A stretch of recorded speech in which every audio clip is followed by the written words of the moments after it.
The day we learn to remember. Have you ever wondered when humans first started telling stories? Not just making sounds, not just reacting, but remembering long enough to pass something on, because tucked deep inside our evolutionary history is a moment that shaped everything we are today.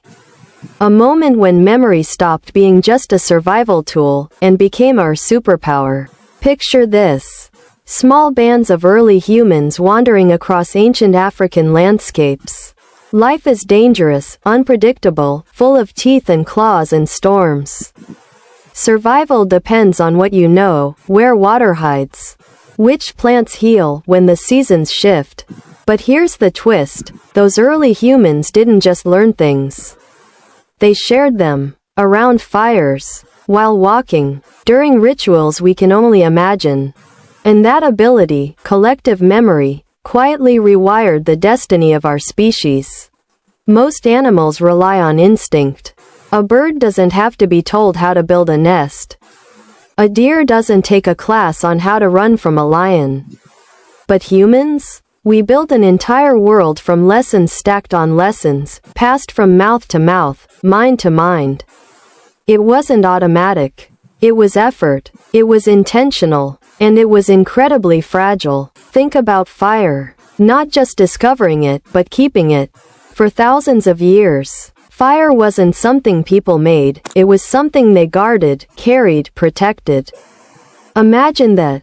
Whole groups organized around a flickering flame because someone remembered the cost of losing it.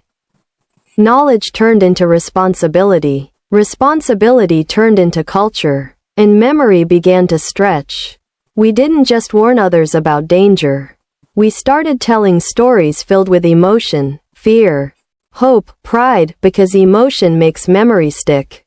The tale of a great hunt didn't just entertain, it encoded strategy, courage, and identity.